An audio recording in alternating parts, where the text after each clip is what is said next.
Lloyd makes history with unbeaten triple ton. The headlines were all about David Lloyd on day one at Sophia Gardens. A new career best return, a first double hundred, had put Glamorgan on top against Derbyshire in a clash of the best of the rest in the Division 2 promotion chase. Billy Root had put together his own impressive innings, playing his part in a 200-run partnership, sealed as his skipper added one more to his ever-growing total. Root would fall on 79, trapped in front by Sam Connors, the breakthrough Derbyshire needed, but not one they built on. They still hadn't reached 400 when Chris Cook fell caught by Thompson off Dahl, but Salter stuck with Lloyd, the captain continuing to pile on the runs, and in the process, he moved past the highest Glamorgan score at Sophia Gardens, held by club CEO Hugh Morris. With his 35th four, Lloyd moved to 250, an epic innings, Glamorgan streaking into the distance now. He started to really tuck in, Thompson on the end of a bit of an assault which saw him disappear over the ropes for 2 sixes in 1 over. It was a single that moved the 6th wicket duo to 100, 74 of them added by the captain, and he led them off for lunch, unbeaten on 288, with Glamorgan up to 504. The hosts were in total control.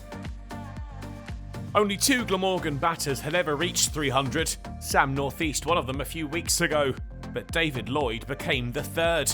Thompson lifted over mid-wicket for 6 to move to 305 not out, just his 4th maximum of a truly sensational innings. That was the last boundary he would hit, turning Thompson into the leg side for a single to move Glamorgan onto 550, and he strode off, deciding enough was enough and it was time for a bowl. The single had moved him to 313. Only Northeast had scored more in an innings for the county, and Glamorgan were in a dominant position, with a ton of scoreboard pressure now resting on the shoulders of their visitors. And Billy Godalmand succumbed early, caught by Patel off Hogan for a duck. Guest and Rees led the recovery, doing what they could to repair the damage. They'd make it as far as 37 when a quick burst from Patel saw them unravel again. Guest the first, trapped in front for 11. Followed next ball by Madsen, caught by Lloyd. Rees shuffled Derbyshire past 50 with 4 lifted down the ground off Patel, but Deploy never got going and would fall to Van der Hookten for 1, caught behind. Rees and Kane stuck in there through to tea, the former up to his 50 from 58 balls. The score at the break 67, the deficit a vast 483.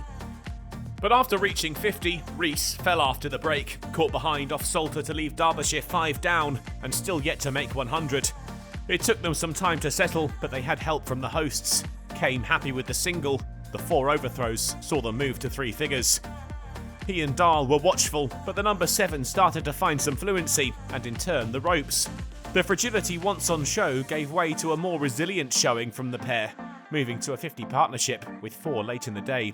They were still together at the close, but only in the foothills of their climb towards parity, finishing the day 415 behind Glamorgan. It had been another great day for the hosts, history made by the skipper and his side in total control of the match. It looks like they probably won't have to bat again, and if they can convert this position into a win, well, anything is possible heading into the final round of the season.